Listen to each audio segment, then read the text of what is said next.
Avec la permission d'Hachem, on se prépare aujourd'hui pour la lecture de la Megillah demain soir. Et d'après nos sages, le mois le plus important de l'année où, a priori, le juif il a une bonne chance, et lorsqu'il prie, sa prière elle monte, c'est le mois d'Adar. C'est ce mois-là, le mois-là qu'on vit aujourd'hui, le mois d'Adar. D'ailleurs, on évite toujours lorsqu'il y a des jugements, on les évite toujours pendant le mois de Av. Le mois de Av, c'est le mois vers le mois d'août, le mois de la destruction du Beth Amikdash. Mais le mois d'Adar, c'est le mois où on peut être sûr et garanti qu'on peut gagner comment ça s'appelle, les jugements. C'est un bon mois. C'est un mois bénéfique. Pourquoi? Parce que le mois d'Adar, c'est le mois d'Adar que Haman, il avait décrété de tuer tous les juifs du monde entier, et Baruch Hashem, grâce à Dieu, Akadosh Baruch Hu, il a annulé la Gezerah, et ce mois d'Adar, tout a été le contraire. Tout ce que Haman il a fait, tout s'est retourné contre lui. Donc c'est un bon mois. Alors d'après certains commentaires, ils veulent dire que, comme le Hidush Harim, un grand tzaddik, il explique que Adar, le mois d'Adar, c'est du verbe dira. Dira, ça veut dire la maison. Ça veut dire quoi? C'est quoi dira? C'est quoi la maison? Alors, ça veut dire que, alors, moi j'explique c'est quoi la maison. C'est quoi? Le mois d'Adar, c'est le mois de la maison. Alors, la maison, qui veut dire comme ça? En général, pour que quelqu'un qu'il soit à l'aise, s'il a une adresse. Moi, comme ça, j'explique la chose. Une adresse. C'est important qu'on a une adresse. Une adresse. Vous imaginez quelqu'un dans la rue, tu lui dis où tu habites, et tu dis je ne sais pas. J'ai pas d'adresse. Donc c'est un homme qui est perdu. C'est un homme qui est perdu. C'est un homme qui n'a pas d'adresse. C'est un homme qui peut, le pauvre, c'est un homme qui est perdu vraiment dans la nature, que même s'il a une famille, il ne pourra jamais voir sa famille, parce que si lui il n'a pas d'adresse, eux aussi ils n'ont pas d'adresse. Donc c'est la déprime totale. Mais lorsqu'il y a une adresse, comme par exemple, regardez, les clochards. Les clochards, les pauvres, ils n'ont pas d'adresse. On a beau chercher, si on a rencontré un jour un clochard, on peut le chercher et on va le trouver, parce qu'il n'a pas d'adresse. Un jour il dort là, un jour il dort là, un jour il est là, et un jour même il va mourir, on ne va même pas savoir s'il est mort. Parce qu'il n'a pas d'adresse, on ne sait pas, on ne sait pas. Donc c'est très important d'avoir une adresse. Lorsqu'on a une adresse, alors l'adresse, elle confirme l'identité. On peut, même l'homme, à quoi sert que l'homme, d'ailleurs, c'est très important. Lorsqu'on remplit la fiche de police, lorsqu'on remplit la fiche de police, la première question là-bas, l'adresse. Parce qu'à part le nom et le numéro de passeport, mais l'adresse. L'adresse qui veut tout dire, parce que c'est l'adresse qui va faire de l'identité une vraie identité, que ce monsieur-là, il existe quelque part. Même si un hôtel, un téléphone, une adresse, c'est important. Alors moi je pense que le mois d'Adar, c'est le mois que Haman il a choisi de détruire les Juifs. Pourquoi? Écoutez bien, hein, c'est quelque chose d'extraordinaire que moi-même, je suis épaté de vous dire ce que je vais vous dire. Parce que c'est comme ça que j'explique la Torah. C'est quelque chose d'extraordinaire, ce que je vais vous dire. Parce que Haman, il ne savait pas quel mois détruire les Juifs. Parce que il s'est dit que chaque mois, chaque mois, il porte un bonheur pour les Juifs. Par exemple, le mois de Nissan, c'est le mois des miracles, c'est le mois de libération des Juifs, et le mois de Iyar, c'est le mois de la Rifoua, le mois de la guérison, et le mois de Sivan, c'est le mois que Dieu a donné la Torah, et le mois de Tammuz, c'est le mois où Moshe Rabbeinu est descendu du mont Sinaï, et le mois de Elul, c'est le mois de, comment ça s'appelle, de la Teshuvah, et le mois de Av, c'est le mois que Hachem il a de la peine pour les Juifs parce qu'il a détruit leur mère, il a détruit le temple, et chaque mois il a trouvé tous les mois ils lui ont fait peur. Mais lorsqu'il a vu le mois d'Adar, il a vu que dans le mois d'Adar, Moshe Rabbeinu, il est mort. Ah, il était super content. Ah, il a dit, eh ben, c'est super. Eh ben, c'est le mois que j'ai choisi. Parce que celui qui les a protégés, celui qui leur a donné la Torah, eh ben, celui-là, il est mort le mois d'Adar. Et dans le mois d'Adar, rien de spécial est arrivé aux Juifs. Donc c'est un mois où je peux éliminer les Juifs et que même leur Dieu ne peut pas les aider. Parce que le mois d'Adar, c'est un mois. Et comme ça, il a compris. Mais c'est que lui, il a oublié une chose. Vous savez quoi? Il a oublié que le mois d'Adar, Moshe Rabbeinu aussi, il est né le mois d'Adar. Alors lui, il a vu uniquement la mort de Moshe. Mais il n'a pas vu la naissance de Moshe qui s'est passée au mois d'Adar. Alors là, il n'a pas vu ça. Il a dit, pour Haman, on ne calcule pas la naissance de la personne. On calcule que la mort de la personne. La naissance, c'est rien du tout. Mais non. Mais le bon Dieu, il calcule. C'est ça l'erreur qu'il a fait Haman. Pourquoi? Parce que le bon Dieu, il calcule aussi la naissance de la personne. Pourquoi? Parce que si la personne, il est morte sadique, alors on va bénir le jour qu'il est né. Mais si l'homme, il est mort rachat, alors on va insulter le jour qu'il est né. Comme Hitler. Hitler, les Juifs, les pauvres qui ont été déportés à la Shoah, et lorsqu'ils maudissent Hitler, ils maudissent le jour qu'il est né. Vous savez très bien que lorsque quelqu'un a un cancer, on maudit le début du cancer, le début de la maladie. Parce qu'après le cancer, que Dieu préserve, il s'est propagé partout, parce qu'il y a eu un début. Mais s'il n'y aurait pas de début, alors il ne serait pas mort avec cette maladie. Donc Moshe Rabbeinu, lorsqu'il est mort tzaddik. Et puisqu'il est mort tzaddik, alors on bénit, c'est grâce à quoi il est mort tzaddik? Parce que depuis le début, il était tzaddik. Donc on bénit sa naissance. Et ça, Haman, il n'a pas vu. Donc pour Haman, le mois d'Adar, c'était le mois le plus important pour lui d'éliminer les Juifs. Dans ce mois-là, il n'y a pas eu quelque chose de spécial qui s'est passé le mois d'Adar qui pouvait protéger les Juifs. Donc, en plus, il s'est dit que le mois d'Adar, c'est un mois qui n'a pas de repère. C'est un mois qui n'a pas d'adresse. C'est un mois qui n'a pas d'adresse. Pourquoi? Parce que Moshe Rabbeinu, jusqu'à maintenant, on ne sait pas, mais on ne sait même pas où il est enterré. Alors que les Avot, Abraham, Yitzhak, Yaakov, on sait où ils sont enterrés. Les tzadikim, on sait, mais Moshe, on ne sait pas où il est enterré. Donc Moshe, non seulement qu'il est mort le mois d'Adar, il n'a pas d'adresse. Alors c'était ça les raisons les raisons qui ont poussé Haman à détruire les Juifs. Mais ce qu'il a oublié, c'est que le mois de le mois de Adar, c'est le mois que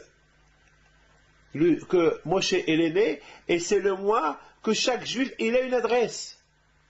Chaque Juif, il s'est fait une adresse. Laquelle, chaque Juif qui a une identité juive, c'est ça son adresse. Et notre identité juive, c'est grâce à Moshe Rabbeinu. Grâce à la Torah de Moshe Rabbeinu. Donc voilà l'erreur qu'il a commis, Haman. Lui, il a pensé qu'au mois d'Adar, c'est un mois qui n'a pas d'adresse. Le mois d'Adar, c'est un mois où Moshe il est né. Mais Hachem, il a dit à Haman, t'es fou. Tu es complètement fou, c'est pas comme ça. Le mois d'Adar, c'est un bon mois. Tu as choisi le mauvais mois. Ça va être un mauvais pour toi, Haman. Parce que le mois d'Adar, c'est le mois où chaque juif, il a obtenu une adresse par rapport à la Torah de Moshe Rabbeinu. Et Moshe Rabbeinu, il est né le mois d'Adar. Donc, t'es cuit, Haman. Ah, mais toi, ça veut dire que, écoutez bien ce que je vais vous dire. Alors, on dit que le mois d'Adar, c'est un mois très important. Maintenant que, Baruch Hashem, la situation s'est retournée contre Haman, et le mois d'Adar, où il voulait tuer les Juifs, c'est lui qui a été pendu, celui qui est mort, et les Juifs, grâce à Dieu, ils ont trouvé leur liberté le mois d'Adar. Alors maintenant, Hachamim, ils disent que le mois d'Adar, c'est un mois très important pour les Juifs. Pourquoi? Parce que le mois d'Adar, c'est un mois d'identité juive. C'est le mois d'Adar, c'est le mois que chaque Juif, il peut trouver une adresse. C'est pour ça qu'on dit que Adar, c'est du verbe dira, une maison. Parce que c'est quoi la maison d'un Juif? C'est la Torah. Ici, on ne parle pas d'une maison matérielle. Ici, on parle Torah. C'est-à-dire l'aïmouna, la foi en Dieu.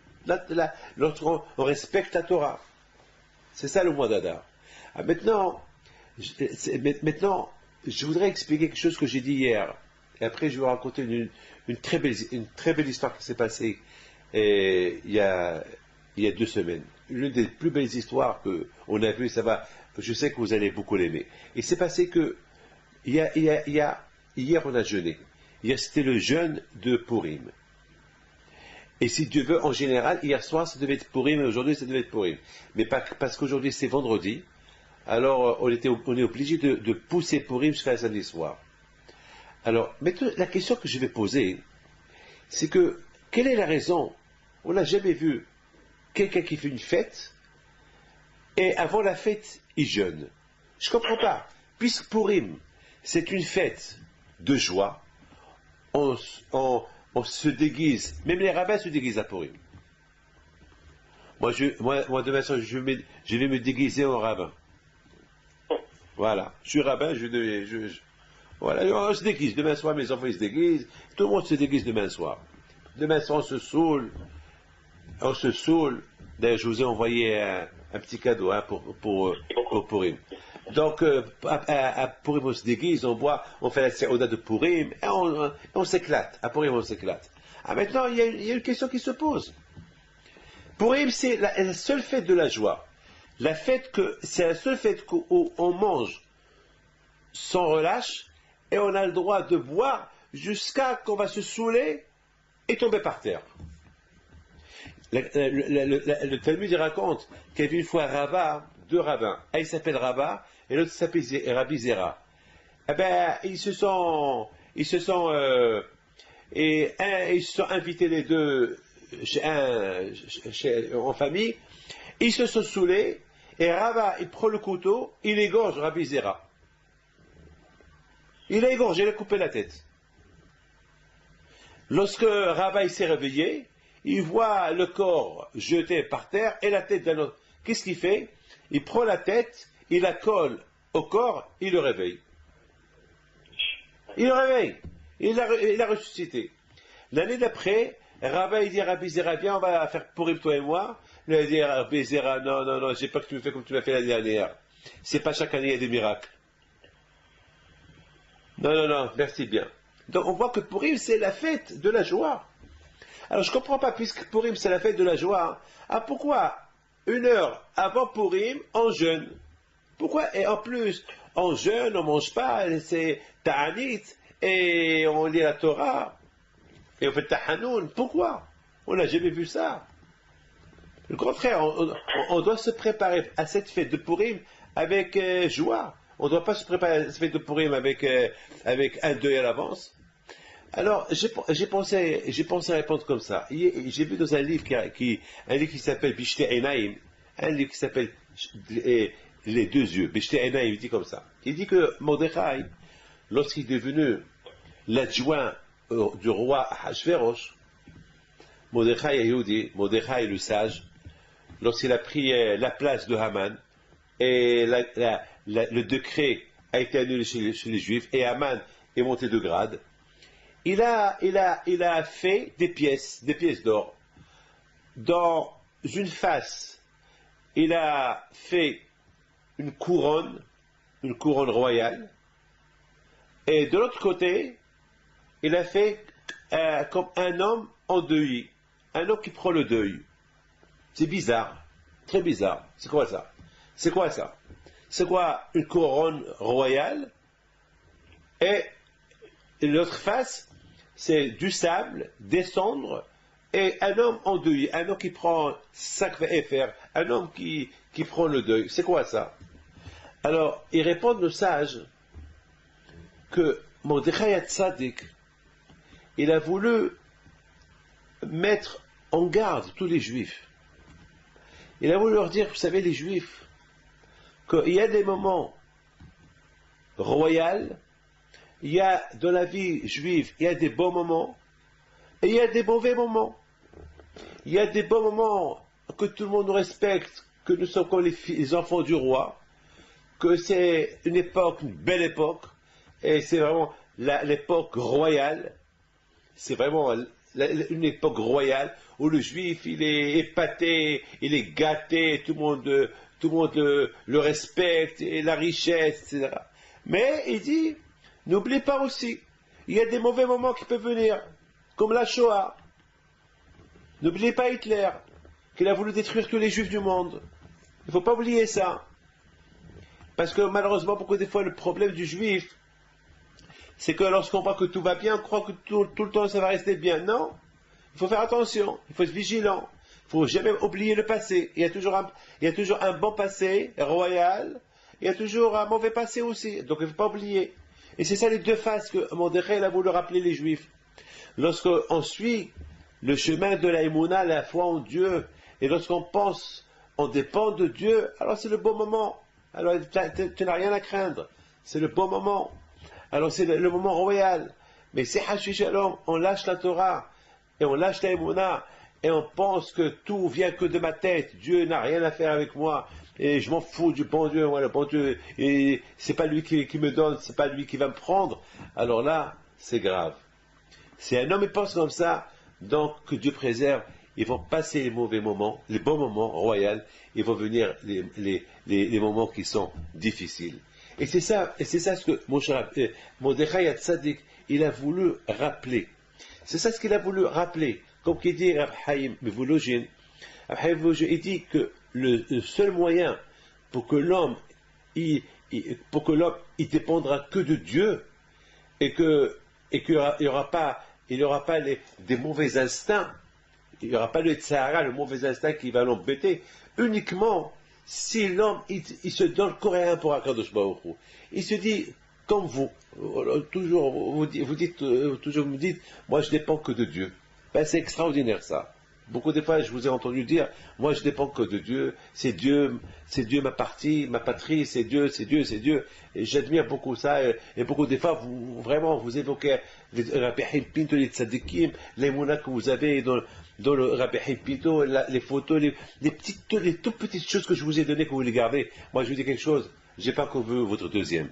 J'ai pas vu quelqu'un qui fait ça, que chaque petit papier qu'on lui donne, il tient ce papier-là une importance, même n'importe quoi, il tient, ça prouve l'aïmouna, la foi que vous avez en Akadosh Baruch Hu. Eh ben justement, quelqu'un qui est comme ça, quelqu'un qui se donne, c'est quelqu'un qui relie toute sa vie uniquement à Dieu, et qui pense qu'à Akadosh Baruch Hu, eh ben il n'a rien à craindre. Akadosh Baruch Hu, il sera toujours avec lui. Ça sera toujours un moment de couronne, une couronne, que la face de la couronne restera toujours là. Le problème, il vient lorsque l'homme, il commence à dire, je vais aller chez le rabbin, qu'est-ce qu'il va me faire le rabbin, qu'est-ce que Dieu va me faire, et si je prie, et si je jeûne à Kippour, et pourquoi je vais jeûner à Kippour, et pourquoi je vais demander à Dieu à Kippour, donne-moi, qu'est-ce qu'il va me donner le bon. Celui qui pense ça, que Dieu préserve, il risque de perdre cette vie de couronne, et que Dieu préserve, il risque de rentrer dans une phase de cendre et de poussière et de deuil que Dieu préserve. Et c'est ça ce que Mordechai Tzadik il a voulu donner comme exemple à tout. Maintenant, d'après ce que je suis en train de dire, maintenant on comprend. Parce que les Juifs, pendant le mois d'Adar, les Juifs se préparent. Allez, Pourim, il arrive. Pourim, c'est la fête. C'est la fête de la tzedaka, c'est la fête que c'est obligé de donner aux pauvres la tzedaka, et c'est obligé d'envoyer même à des amis des cadeaux. Alors pourquoi? Je comprends, donner aux pauvres. Et pourquoi les amis? Eh bien justement, parce que dans la vie, il y a ou le pauvre ou l'ami. Alors, à Pourim, on doit être bien avec tout le monde, et avec les pauvres, et avec les amis. Beaucoup des fois, les amis, lui, qu'est-ce qu'il a besoin de moi? Il n'a pas besoin de moi. C'est pas vrai. Même s'il n'a pas besoin de tes gâteaux, tu lui envoies quand même. C'est ça. Alors Pourim, c'est la fête de Pourim. Pareil, Pourim, on pense que le bonheur de Pourim. Pourim, c'est la maison. Pourim, c'est l'adresse. Pourim, c'est la fête que chacun il a une adresse. C'est la fête que chacun il a une maison. Ça veut dire que c'est quoi une adresse, une maison? Ça veut dire que maintenant je peux, mon judaïsme il est là. Voilà, c'est mon identité elle est là. Je suis juif. Et voilà, et c'est ça. Non, mais il faut. Hachamim, ils ont voulu qu'avant que tu arrives, que Pourim il arrive, qu'avant que tu penses à tout ce bonheur qui s'est passé à Pourim, pense au malheur qui s'est passé avant Pourim. Un mal qui a voulu tuer les Juifs. Et c'est la raison pourquoi on jeûne avant Pourim. Elle est belle la réponse, hein? Maintenant, c'est Hachem l'a voulu. Nos sages, ils ont voulu que. Et c'est vrai, Purim c'est super, Purim on s'éclate, Purim on se saoule, Purim on mange, le corps il en profite, très bien, Purim c'est super, très bien. Mais n'oublie pas une chose, n'oublie pas qu'avant cette fête-là, pense ce que Haman a voulu faire aux Juifs. D'ailleurs, c'est la même idée du mariage. Vous avez bien remarqué que même vous, lorsque vous êtes mariés, qu'est-ce qu'on a fait avant? Qu'est-ce qu'on a fait après? On a pris un verre et on vous a dit cassez ce verre-là en souvenir de la destruction du temple. Oui ou pas? Ah, maintenant, je vous pose une question. Est-ce que lorsque quelqu'un se marie, il est heureux, il aime sa femme, ils sont super contents, les invités sont là, la synagogue est plein craqué, tout le monde est là et tout le monde est super content. Alors, est-ce que pendant un moment de joie, maintenant que pendant un moment que le couple vient de se marier, pendant que maintenant tout le monde ils vont partir maintenant à la salle pour danser, chanter, on va dire au Hatan, hé Hatan, pleure, souviens-toi de la destruction du temple. Pourquoi? Pourquoi on doit se souvenir de la destruction du temple? La destruction du temple, c'est triste. Attends, est-ce qu'on ne va pas se souvenir un jour avant, ou je sais pas, ou après le mariage? Pourquoi? On vient de se marier, maintenant le Hatan, il peut maintenant prendre sa femme en main, ça y est, parce que maintenant il n'avait pas le droit de toucher cette fille-là. Maintenant c'est plus une fille, maintenant c'est sa moitié, c'est sa femme. Il peut même la prendre, il peut même lui prendre ses mains et sortir avec elle devant tout le monde. Et personne ne va rien lui dire. Et pendant ce moment-là de joie, on va lui dire, hé, pleure le Beth Amikdash. Pourquoi? Eh bien, la réponse, elle est comme ça. On dit au Hatan, on dit au couple, hé couple, c'est super. Vous dites, mais vous allez construire votre maison. Maintenant, vous allez construire une maison de Dieu maintenant. Mais si vous voulez que cette maison-là, elle soit une maison de joie, une maison de fidélité, une maison de bonheur, il faut qu'il y ait la paix entre le couple. Il faut se travailler qu'il n'y a pas la haine. Parce qu'il y a la haine, il va y avoir la destruction du couple et c'est le divorce. Et bien justement, on rappelle à ce couple-là, et bien justement, le temple a été détruit à cause de la haine gratuite. Parce que le temple, c'était le symbole du mariage entre Dieu et les Juifs. Et malheureusement, entre Dieu et les Juifs, ça n'allait plus, parce que les Juifs, ils n'ont plus fait la Torah. Ils ont voulu se détacher de l'identité juive. Ils ont voulu avoir une autre adresse que l'adresse du judaïsme. Alors Dieu s'est séparé d'eux et le temple a été détruit. Ah ben c'est ça ce qu'on rappelle au Hatan et la Kala. On rappelle le couple. Hé couple, n'oubliez pas, ce bon moment maintenant que vous avez passé et que vous allez passer toute une vie, uniquement si vous ne faites pas, si vous respectez les lois du jeu, les règles du shalom, les règles de la paix entre le couple. Si vous respectez les règles de la paix entre le couple, eh ben, tout ira bien. Mais sinon, votre maison va être détruite. Ben, comme le temple a été détruit à cause de la haine. C'est super, c'est super. Donc maintenant on comprend très bien que lorsqu'un couple il se marie, on voit que la couronne, le bonheur, d'ailleurs la Kala, la mariée, elle a une couronne sur sa tête, et le mari il est avec son grand sourire, et il est super content, super heureux, mais on lui dit, hé, monsieur et madame madame la Kala, madame la mariée, monsieur le marié, ce bonheur dont tu en profites maintenant, si tu continues à aimer ta femme comme tu l'aimes maintenant, eh ben ton mariage il durera. Mais si c'est avec un amour passager, un amour de 24 heures, et après tu vas commencer à reprocher à ta femme, eh ben ce sera la fin de ton couple.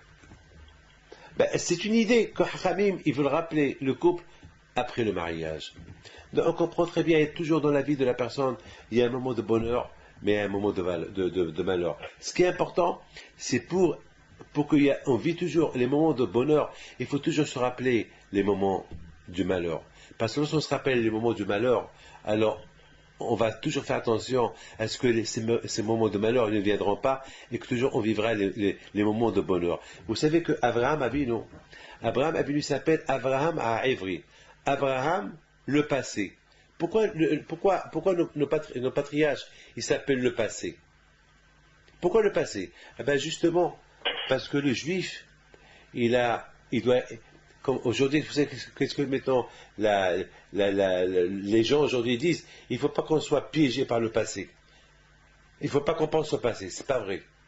Si on ne pense pas au passé, on oublie l'avenir. On oublie le présent. C'est quoi notre passé à nous, les Juifs? Notre passé à nous, aujourd'hui, c'est quoi?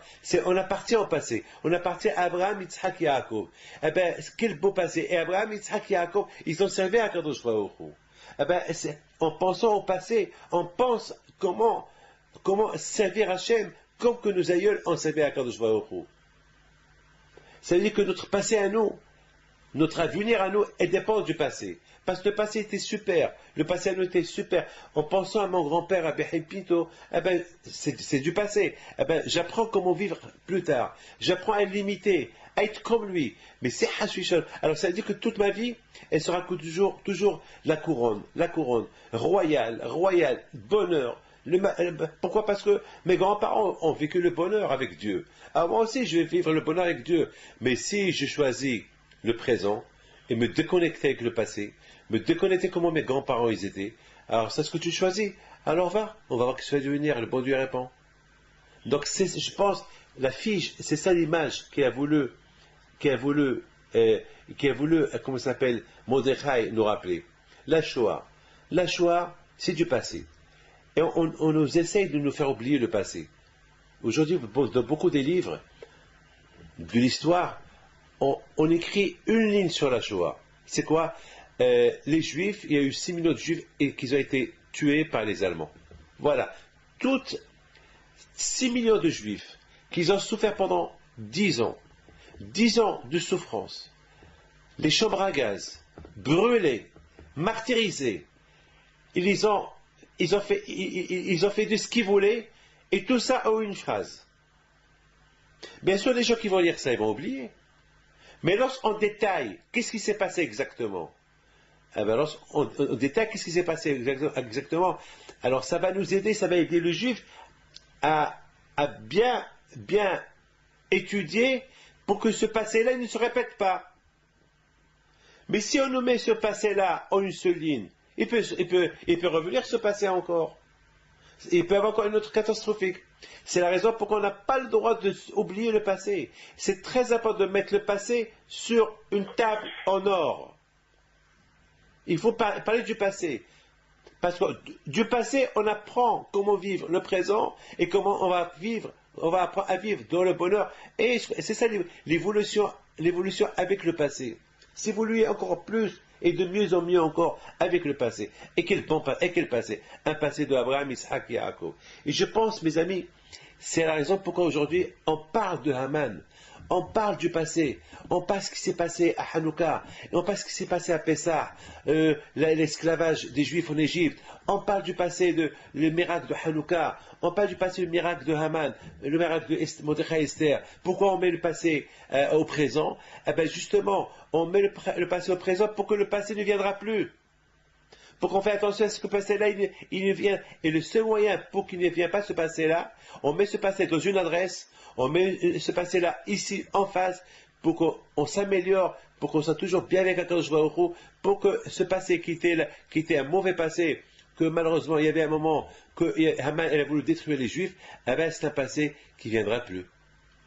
Parce qu'on le vit, le fait de vivre un passé, eh bien ça ne va pas venir. Moi j'étais à Auschwitz. Je suis parti visiter Auschwitz. Et j'ai vu les chambres à gaz. Et j'ai vu où ils ont tué ma famille. Les 6 millions de juifs. Et j'ai vu comment ils ont souffert. J'ai vu les prisons.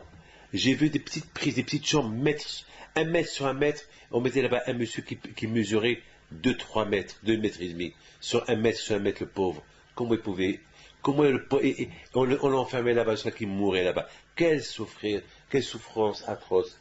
Les pauvres, nos frères, ils ont souffert. Et je vous donne la parole d'honneur. En voyant ça, j'étais révolté. J'étais révolté. J'étais révolté. Mais j'ai dit, Am Israël Hay, le peuple juif, il est encore vivant. Ça ne peut pas se passer encore.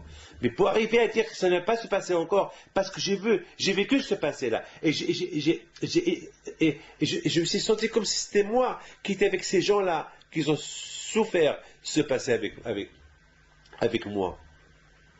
Donc, si Dieu veut, en pensant à ce passé-là, eh ben jamais ce passé viendra. Vous savez, on dit que celui qui pleure la destruction du temple, il verra le temple se construire. Je vous pose une question. Quel rapport? Celui qui pleure la destruction du temple, eh ben, il va vivre la construction du temple. C'est quoi ça? Eh ben, il va être heureux pendant la construction du temple. Quel rapport? Eh ben, vous savez pourquoi? Celui qui croit, celui qui vit le passé, c'est qu'il est convaincu qu'il va venir un meilleur avenir. Que ce passé va devenir meilleur. C'est exactement ce que nous sommes en train de dire maintenant.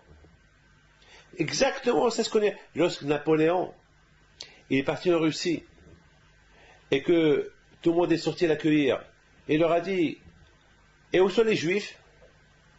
Pourquoi les Juifs ne sont pas venus m'accueillir? Et pourtant, moi j'ai donné un titre au rabbin en France. Et le monde entier, ils savent que j'ai fait des Juifs en France. J'aurais donné un poste pour devenir des citoyens français comme tout le monde, égalité, la fraternité. Où sont les Juifs ici? Et on dit, ben, aujourd'hui, ils ont un problème. Lequel? Parce qu'aujourd'hui, c'est Tisha B'Av, et aujourd'hui, ils pleurent à la destruction du temple, ils ne veulent pas sortir t'accueillir avec les larmes sur les joues, et peiner parce qu'ils ne peuvent pas rigoler, ils ne peuvent pas exposer leur joie. Ah bon? Alors, tout de suite, il a dit, amenez-moi, je vais les voir. Alors, si eux, ils ne sont pas venus, moi, je vais aller les voir. Eh ben, il est parti les voir. Il rentre à la synagogue, tout le monde qui se lève, il voit tout le monde qui était assis par terre. Alors, vite, le rabbin, il vient chez lui, il dit, on a prévu que demain, on vient te faire la bracha avec le Sefer Torah, et on s'excuse qu'on n'est pas sorti t'accueillir. Alors, il leur dit, mais ce temple-là, il a été détruit quand? Quelle année? Il y a combien de temps? Ils lui ont dit, ça fait à peu près 1700 ans. Il leur a dit, 1700 ans? Et vous pleurez depuis 1700 ans? Et vous êtes assis par terre depuis 1700 ans? Mais c'est quoi ça? Il dit, eh ben, le temple c'était notre maison, la maison qui représentait la maison de Dieu, c'était notre identité, c'était notre maison, et depuis que cette maison a été détruite, malheureusement, on pleure. Vous savez qu'est-ce qu'il leur a dit, Napoléon?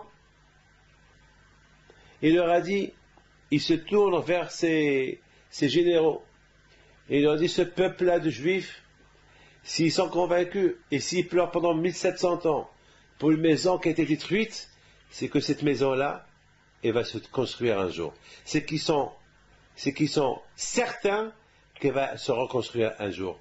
Parce que quand je connais les Juifs, ils ne vont pas perdre le temps pour rien. Ils ne sont pas bêtes, les Juifs. Et si les Juifs ils pleurent pour une maison qui a été détruite il y a 1700 ans, c'est qu'ils sont convaincus qu'elle va se reconstruire, et vraiment, elle va se reconstruire un jour. Alors si Napoléon, qui n'est pas juif, il est convaincu que le Beth Amikdash va être construit par rapport aux larmes qu'on verse pour la destruction du temple, alors que devons-nous dire? De toute façon, c'est le passé. Lorsqu'on fait vivre le passé, c'est qu'il y a l'avenir qui va se naître avec le passé. Et c'est ça le judaïsme. C'est ça le judaïsme. Le judaïsme, on doit vivre avec le passé. En pensant à notre passé, on va vivre un bon avenir. Et c'est la raison pourquoi Mordechai Tzadik, il a voulu rappeler les Juifs, hé Juifs, vous avez frôlé la mort. Presque, il n'y aurait plus aucun Juif qui va rester vivant sur terre. Il n'y aurait même pas quelqu'un qui va nous pleurer. N'oubliez jamais ça. Pour ne pas oublier ça, respectez la Torah qui s'appelle Keter. Parce que la Torah, ça s'appelle la couronne. Hachem, c'est Keter. Hachem, c'est la couronne. Lorsqu'on croit en Dieu, et lorsqu'on fait kavod à Dieu, alors jamais ils viendront ces mauvais moments. Mais que Dieu préserve. Si on laisse Dieu, alors il faut s'attendre à un mauvais moment, que Dieu préserve. Et je termine avec cette histoire-là.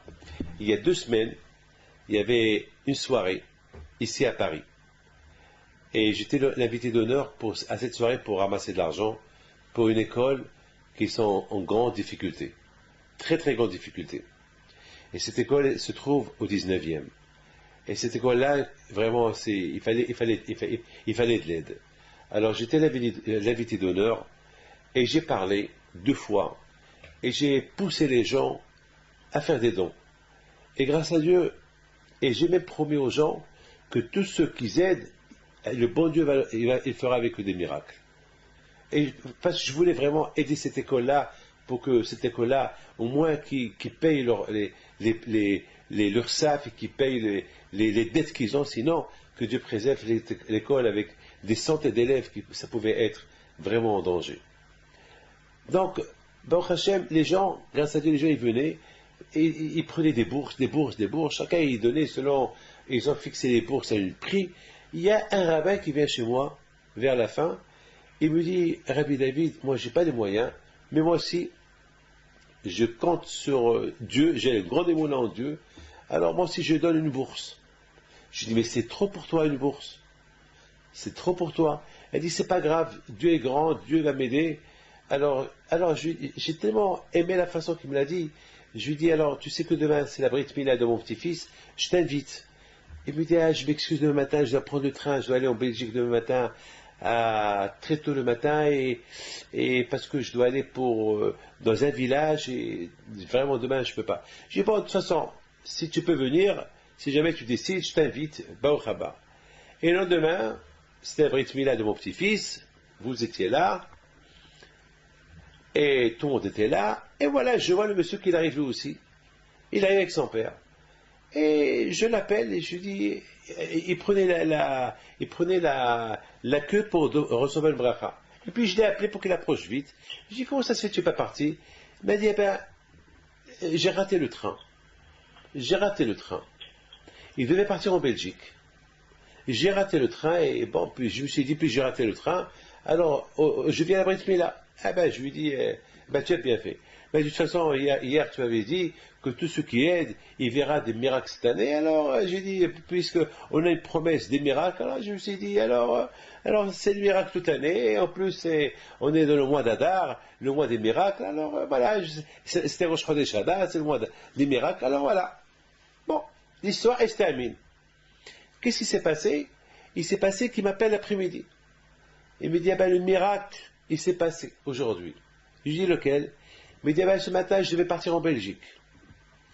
Et arrivé à l'endroit, à une ville, là-bas en Belgique, je devais changer de train pour aller à une ferme. Et grâce à Dieu que je ne suis pas parti. Parce qu'il y a eu là-bas une collision de 2 trains, il y a eu 20 morts. Et il me dit, je devais être dans la cabine où il y a eu 15 morts. Regardez, Rabbi David, merci à Kadosh Baruch Hu. J'aurais pris ce train-là, eh ben, j'aurais été ou parmi les morts, ou parmi les blessés. Et merci à Hachem. Voilà mon fils.